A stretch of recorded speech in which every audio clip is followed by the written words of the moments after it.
स्वागत है आपका शिवम की गणित में। अगर आप यूपी पुलिस की तैयारी कर रहे हैं तो आपके लिए हिस्ट्री की क्लास लेके आए हैं। अगर आप लोगों को इस क्लास की पीडीएफ चाहिए तो डिस्क्रिप्शन में टेलीग्राम चैनल का लिंक होगा, आप लोग ज्वाइन कर लीजिएगा। वहां पर आप लोगों को इस क्लास की पीडीएफ मिल जाएगी। तो आइए चलिए क्लास शुरू करते हैं। गुजरात में किस स्थान पर हड़प्पा की सभ्यता के अवशेष मिले थे? तो गुजरात में ऐसे कौन से स्थान पर है जहाँ पर हड़प्पा सभ्यता के अवशेष मिले थे? तो गुजरात में कहाँ पर मिले थे हड़प्पा सभ्यता के अवशेष? तो ये मिले थे कहाँ पर? तो ये मिले थे लोथल में मिले थे। कहाँ पर मिले थे? तो हड़प्पा सभ्यता के अवशेष जो गुजरात में मिले थे ये लोथल में मिले थे, जो कि मिले थे 1953 से 1956 के बीच में। कब तक मिले थे? तो 1953 से 1956 के बीच में मिले थे, जहाँ पर खुदाई जो करवाई थी वो रंगनाथन ने करवाई थी। रंगनाथन ने यहाँ पर खुदाई करवाई थी। तो गुजरात में जो खुदाई करवाई थी वो करवाई थी रंगनाथन ने करवाई थी। और ये कब करवाई थी? तो ये 1953 से 1956 के बीच में करवाई थी। और गुजरात के किस स्थान पर? तो ये लोथल में करवाई थी। चलिए अगला क्वेश्चन देखते हैं। निम्न में से किस द्रव का उपयोग हड़प्पा काल की मुद्राओं में के निर्माण के रूप में किया गया था? तो किस द्रव का जो उपयोग है जो किया गया था हड़प्पा काल की मुद्राओं में, किसका किया गया था? तो ये किया गया था टेराकोटा का। किसका किया गया था? तो ये जो है टेराकोटा का किया गया था। हड़प्पा सभ्यता काल की मुद्राओं में टेराकोटा का प्रयोग किया गया था। हड़प्पा सभ्यता के जो वासी थे वो लोहे का ज्ञान उनको नहीं था। हड़प्पा वासियों को लोहे का ज्ञान जो बिल्कुल भी नहीं था, वो लोहे के विषय में बिल्कुल भी नहीं जानते थे। चलिए अगला क्वेश्चन देखते हैं। मराठा राज्य का दूसरा प्रवर्तक किसे माना जाता है? तो मराठा जो राज्य है उसका दूसरा प्रवर्तक किसे माना जाता है? तो मराठा राज्य का जो दूसरा प्रवर्तक है वो माना जाता है बालाजी विश्वनाथ को। किसे माना जाता है? तो मराठा के दूसरे प्रवर्तक जो है वो बालाजी विश्वनाथ को माना जाता है। चलिए अगला क्वेश्चन देखते हैं। सांची क्यों विख्यात है? तो सांची क्यों विख्यात था? तो जो सांची जो है वो किस लिए विख्यात था? तो सांची जो विख्यात था वो सबसे बड़ा बौद्ध स्तूप गुफाकारी चित्रकारी के लिए विख्यात था। तो जो सांची का स्तूप था वो सबसे बड़ा बौद्ध स्तूप गुफा चित्रकारी के लिए विख्यात था, इसका जो निर्माण जो करवाया था वो अशोक ने करवाया था। तो जो सांची में स्तूप बना है उसका निर्माण जो है वो अशोक ने करवाया था। अशोक ने कुल जो सांची के स्तूप मतलब अशोक ने कुल स्तूप जो बनवाए थे कम लगभग 84 स्तूप जो है जो अशोक ने बनवाए थे। स्तूप जो होते हैं स्तूप को बोलते थे जहाँ पर बुद्ध जी के अवशेष रखे जाते थे। तो जो सांची के स्तूप होते थे वहाँ पर बुद्ध जी के अवशेष रखे गए। क्या रखे गए? अवशेष रखे गए। उन्हें ही सांची का स्तूप यानी कि स्तूप बोलते थे जहाँ पर अवशेष रखे गए। और सांची का स्तूप जो है वो अशोक ने बनवाए थे। अशोक ने लगभग 84 स्तूप बनवाए थे। चलिए अगला क्वेश्चन देखते हैं।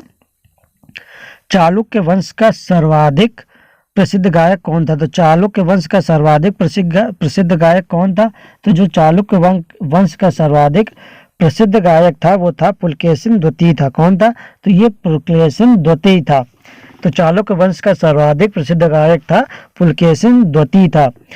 तो भारत में कुल जो चालुक्य वंश के शासक हुए थे तो भारत में केवल 4 ही थे जो चालुक्य वंश के शासक थे। केवल 4 ही थे जो चालुक्य वंश के शासक थे, यानी कि भारत में केवल 4 चालुक्य वंश शासकों ने ही राज किया था। चलिए अगला क्वेश्चन देखते हैं। 323 में ईस्वी में सिकंदर महान की मृत्यु हुई थी। तो 323 ईस्वी में सिकंदर महान की मृत्यु कहाँ पर हुई थी? तो 323 ईस्वी में जो सिकंदर की मृत्यु हुई थी वो हुई थी बेबीलोन में हुई थी। कहाँ पर हुई थी? तो सिकंदर की मृत्यु 323 ईस्वी में बेबीलोन में हुई थी। जो सिकंदर ये था ये मकदूनिया का शासक था। सिकंदर जो ये था ये मकदूनिया का शासक था। सिकंदर जो ये मकदूनिया का शासक था। और सिकंदर के पिता का जो नाम था तो सिकंदर के पिता का नाम फिलिप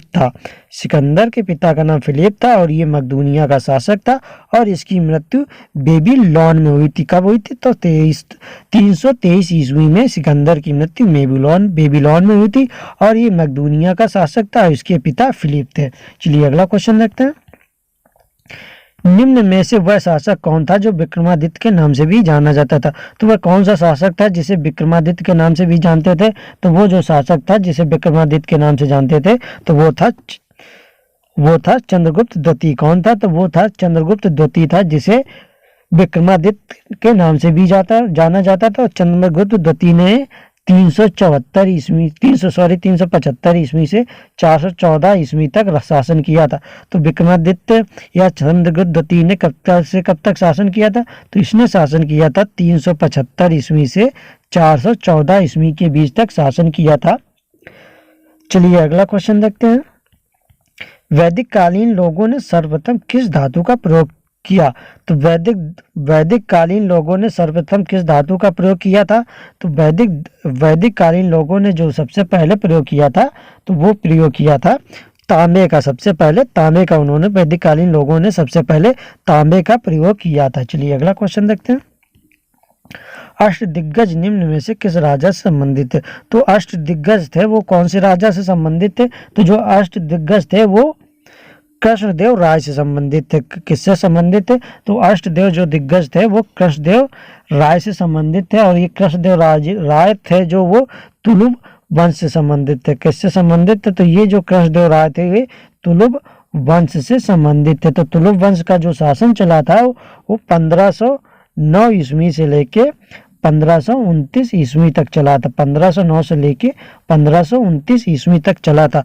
तो अष्टदिग्गज के नाम से राजा संबंधित थे वो कृष्णदेव राय थे, और जो तुलुब वंश के थे, और तुलुब वंश का शासन 1509 से 1529 तक चला था। चलिए अगला क्वेश्चन देखते हैं।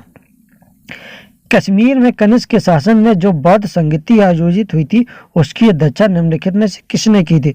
तो कश्मीर में कनिष्क के शासन काल में जो बौद्ध संगीति आयोजित हुई थी उसकी अध्यक्षता किसने की थी? तो उसकी जो अध्यक्षता की थी तो वो की थी वसुमित्र ने की थी। किसने की थी? तो कश्मीर में जो कनिष्क के शासन में बौद्ध संगीति हुई थी उसकी अध्यक्षता वसुमित्र ने की थी। तो कुल मिला के 4 बौद्ध संगीतियाँ हुई थी। तो कुल मिला के जो बौद्ध संगीतियाँ हुई थी वो केवल 4 ही बौद्ध संगीतियाँ हुई थी, जिसमें से पहली जो बौद्ध संगीति हुई थी वो हुई थी पहली बौद्ध संगीति वो हुई थी राजगृह में हुई थी। पहली बौद्ध संगीति राजगृह में हुई थी। और दूसरी जो बौद्ध संगीति हुई थी वो वैशाली में हुई थी। दूसरी जो बौद्ध संगीति हुई थी वो वैशाली में हुई थी। और जो ये तीसरी बौद्ध संगीति हुई थी पाटलिपुत्र में हुई थी। तीसरी बौद्ध संगीति पाटलिपुत्र में हुई थी। और चौथी जो बौद्ध संगीति हुई थी, ये जो चौथी बौद्ध संगीति हुई थी ये हुई थी कश्मीर में हुई थी। चौथी बौद्ध संगीति कश्मीर में थी। यानी कि बौद्ध की कुल 4 बौद्ध संगीतियाँ हुई थी, जिसमें से पहली बौद्ध संगीति राजगृह में हुई थी, दूसरी जो हुई थी वो वैशाली में हुई थी, तीसरी जो हुई थी वो पाटलिपुत्र में हुई थी, और चौथी जो हुई थी वो कश्मीर में हुई थी। तो जो कश्मीर में बौद्ध संगीति शासन काल में हुई थी वो वसुमित्र की अध्यक्षता में हुई थी। किसकी? वसुमित्र की अध्यक्षता में हुई थी। चलिए अगला क्वेश्चन देखते हैं। निम्न में से कौन सी स्मृति प्राचीनतम है? तो इनमें से कौन सी स्मृति है जो प्राचीनतम है, यानी कि कौन सी स्मृति है जो सबसे पुरानी है? तो जो सबसे पुरानी या प्राचीनतम स्मृति है वो है मनु स्मृति। कौन सी है वो? तो वो जो है मनु स्मृति जो है वो सबसे प्राचीनतम स्मृति है। चलिए अगला क्वेश्चन देखते हैं। सिंधु घाटी सभ्यता की निम्नलिखित में से सभ्यता के समकालीन नहीं थी। तो जिस समय सिंधु घाटी सभ्यता चल रही थी उस समय कौन सी ऐसी सभ्यता थी जो उसके समकालीन यानी कि उसके समान कहीं और नहीं चल रही थी? तो सिंधु घाटी सभ्यता के दौरान और ऐसी कौन सी सभ्यता थी जो उसके समकालीन नहीं चल रही थी? यानी कि जो ये मिस्र की सभ्यता थी ये सिंधु घाटी सभ्यता के समान चल रही थी। उस समय ये भी सभ्यता थी, और मेसोपोटामिया की भी सभ्यता चल रही थी, और ये चीन की भी सभ्यता चल रही थी। जबकि ये जो क्रीट की सभ्यता थी उस समय क्रीट की सभ्यता नहीं थी। तो सिंधु घाटी सभ्यता के दौरान जो ये क्रीट की सभ्यता थी वो सभ्यता नहीं चल रही थी। चलिए अगला क्वेश्चन देखते हैं। किस युद्ध को जीतने के बाद शेरशाह सूरी ने दिल्ली में अफगान सत्ता की स्थापना की थी? तो कौन सा युद्ध जीता था शेरशाह सूरी ने तब दिल्ली में अफगान सत्ता की स्थापना की थी? तो कौन से युद्ध में की थी? तो ये जो शेरशाह सूरी ने दिल्ली में अफगान सत्ता की स्थापना की थी ये चौसा युद्ध को जीतने के बाद की थी।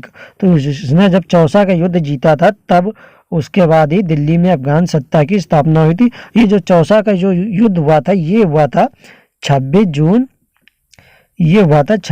सन 1539 में हुआ था। जो ये चौसा का जो युद्ध हुआ था वो 26 जून सन 1539 में हुआ था। और ये युद्ध हुमायूं और ये युद्ध हुमायूं और शेर यानी कि हुमायूं और शेरशाह के नाम से जिसे जाना जाता था, यानी कि शेरशाह सूरी के बीच हुआ था। हुमायूं और शेरशाह सूरी के बीच हुआ था, इसे शेरशाह भी कहते थे, जिसमें से ये हुमायूं जो था वो हार गया था और शेरशाह सूरी जीत गया था। इसी जीत के बाद इसने दिल्ली में अफगान सत्ता का स्थापना की थी। चलिए अगला क्वेश्चन देखते हैं।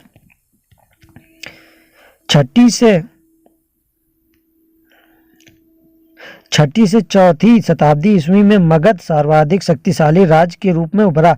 इतिहासकारों के अनुसार इसके क्या कारण थे? तो छठी से चौथी शताब्दी ईसा पूर्व में मगध सर्वाधिक शक्तिशाली रूप में उभरा। इतिहासकारों के कारण इसके क्या कारण थे? तो ऐसा कौन सा कारण था जिसके कारण ये उपजा? तो ये क्या कारण थे? तो देखिए, अच्छी उपज तो उस समय थी नहीं थी, लोहे की खदानें भी नहीं थी, गंगा तथा उपनदियों के कारण आवागमन सुलभ था। हाँ, ये था, गंगा तथा उपनदियों के कारण आवागमन सुलभ था। यह जंगली क्षेत्रों में हाथियों की उपलब्धता थी। हाँ, जंगली क्षेत्रों में हाथियों की उपलब्धता भी थी। तो इसका आंसर हो जाएगा तीसरा और चौथा है जो सही था, जो छठी से शताब्दी ईस्वी में मगध सर्वाधिक शक्तिशाली राज्य के रूप में उभरा था। ये इसी कारण उभरा था क्योंकि उसमें उनके पास जंगली क्षेत्रों में हाथियों की उपलब्धता थी और गंगा तथा उपनदियों के कारण आवागमन यानी कि आना जाना बहुत ही आसान था। चलिए अगला क्वेश्चन देखते हैं।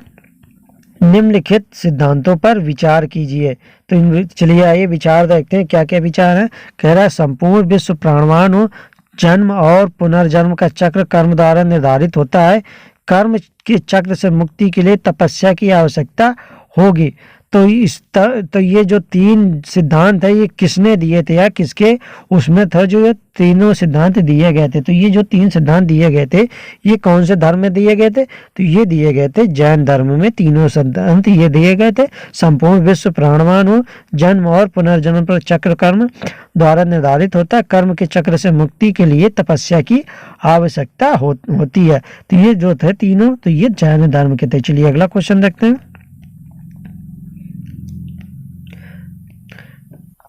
निम्नलिखित में से किसने प्रथम बार बौद्ध भिक्षुओं को प्रशासनिक एवं वित्तीय मुक्ति प्रदान की थी? तो इसमें कौन सा था? किसने पहली बार बौद्ध भिक्षुओं को प्रशासनिक एवं वित्तीय मुक्ति प्रदान की थी? तो वो किसने की थी? तो वो की थी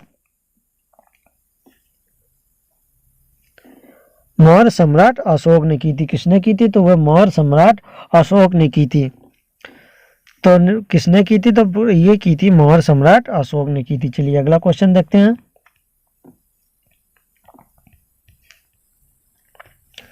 सिंधु घाटी सभ्यता के किस स्थान से अग्नि वेदिकाएं प्राप्त हुई हैं?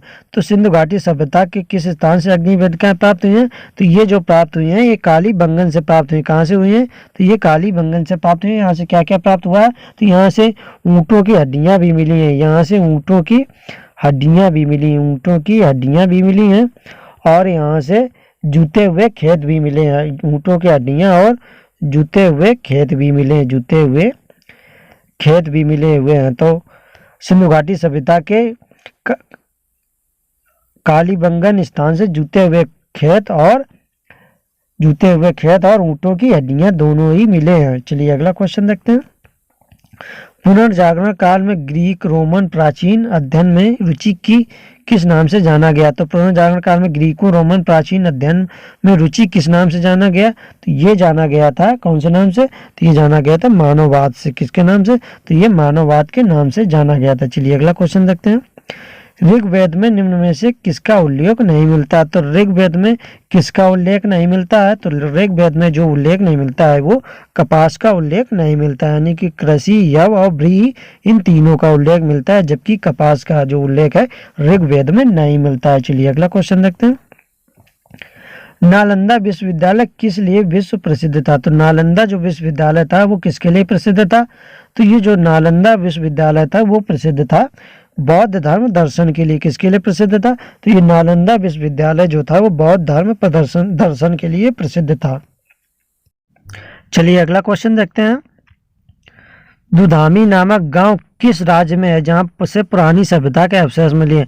तो दुधामी नामक गांव किस राज्य में है जहां से पुरानी सभ्यता के अवशेष मिले हैं?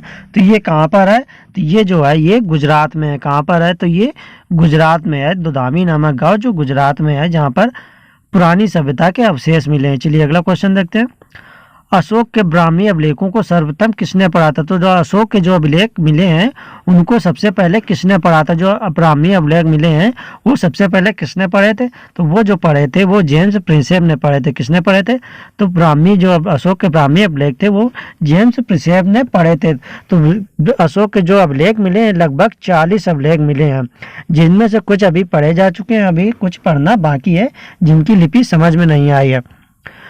बुद्ध ने अपने सर्वाधिक उपदेश कहाँ पर दिए थे? तो बुद्ध ने जो उपदेश दिए थे वो सबसे ज्यादा कहाँ पर दिए थे? तो बुद्ध ने सबसे ज्यादा उपदेश जो दिए थे वो श्रावस्ती में दिए थे। कहाँ पर दिए थे? तो बुद्ध ने सबसे ज्यादा उपदेश श्रावस्ती में दिए थे। चलिए अगला क्वेश्चन देखते हैं। पृथ्वीराज चौहान के विरुद्ध लड़ने के लिए किस राजपूत शासक ने मोहम्मद गौरी को आमंत्रित किया था? तो पृथ्वीराज चौहान के विरुद्ध लड़ने के लिए किस राजपूत ने शासक ने मोहम्मद गौरी को आमंत्रित किया? तो मोहम्मद गौरी को किसने आमंत्रित किया था? तो मोहम्मद गौरी को आमंत्रित किया था जयचंद्र ने। किसने आमंत्रित किया था? तो ये जयचंद्र ने मोहम्मद गौरी को आमंत्रित किया था। चलिए अगला क्वेश्चन देखते हैं। निम्नलिखित में से कौन सा हड़प्पा संस्कृति का एक स्थल है जहां से पारस की खाड़ी की मुद्रा उत्खनन में प्राप्त हुई है? तो कहां पर हुई है? तो ये जो प्राप्त हुई है तो ये हुई है लोथल में। कहां पर प्राप्त हुई है? तो ये लोथल में प्राप्त हुई है। चलिए अगला क्वेश्चन देखते हैं। अशोक के शिलालेखों में सबसे छोटा स्तंभ लेख कौन सा है? तो अशोक के शिलालेखों में सबसे छोटा स्तंभ लेख कौन सा है? तो जो सबसे छोटा स्तंभ लेख है वो है रुम्नी देय है। क्या? कौन से? रुम्न देय है। कौन सा है? तो अशोक के शिलालेखों में सबसे छोटा स्तंभ लेख है वो रुम्न देय है। चलिए अगला क्वेश्चन देखते हैं। गुप्त काल में निर्मित भगवान बुद्ध की कांस्य की प्रतिमा कहाँ से प्राप्त हुई? तो गुप्त काल में निर्मित भगवान बुद्ध की कांस्य की प्रतिमा कहाँ से मिली है? तो जो बुद्ध काल में भगवान बुद्ध की कांस्य की प्रतिमा मिली है वो जो मिली है तो वो मिली है सुल्तानगंज से मिली। कहाँ से मिली है? तो वो सुल्तानगंज से मिली है। चलिए अगला क्वेश्चन देखते हैं। गुप्तोत्तर काल के बारे में निम्न में से क्या असत्य है? तो गुप्तोत्तर के काल में से इनमें से कौन सा वाक्य है जो सब गलत हो जाएगा? तो कौन सा वाक्य है जो गलत हो जाएगा? तो देखिए, गुप्तोत्तर काल में गांव भी अपनी मुद्रा जारी करने लगा था। हाँ, ये सही है। तो गुप्तोत्तर काल में गांव भी अपनी मुद्रा जारी करने लगा था। ग्रामीण समुदाय के भूमि संबंधी अधिकारों का ह्रास हुआ, यानी कि हानि हुई। तो ग्रामीण समुदाय के भूमि संबंधी अधिकारों का ह्रास हुआ, तो ये भी सही है। राष्ट्रकूटों ने सैनिकों की भूमि अनुदान नहीं दिया, तो ये भी सही है। तो ये क्या हो जाएगा? एक नए भूमिधर वर्ग का उदय हुआ एवं व्यापार का पतन हुआ, ये नहीं होगा। चलिए अगला क्वेश्चन देखते हैं। गुप्त संवत 319-320 की प्रारंभ करने का श्रेय किसे जाता है? तो गुप्त संवत 319-320 को प्रारंभ करने का श्रेय किसे जाता है? तो ये जाता है श्रेय चंद्रगुप्त प्रथम को। किसको जाता है? तो गुप्त संवत का प्रारंभ किसने किया था? तो ये किया था चंद्रगुप्त प्रथम ने किया था। ये कब किया था? 319 से 320 में ईस्वी में किया था। चलिए अगला क्वेश्चन देखते हैं। गुप्त काल का प्रसिद्ध खगोल शास्त्री कौन था? तो गुप्त काल का प्रसिद्ध खगोल शास्त्री कौन था? तो जो गुप्त काल का प्रसिद्ध खगोल शास्त्री था वो आर्यभट्ट था। कौन था? तो गुप्त काल का प्रसिद्ध खगोल शास्त्री आर्यभट्ट था। तो आप लोगों को वीडियो कैसी लगी? वीडियो अच्छी लगी तो वीडियो को लाइक करें और ऐसी वीडियो देखने के लिए चैनल को सब्सक्राइब करें।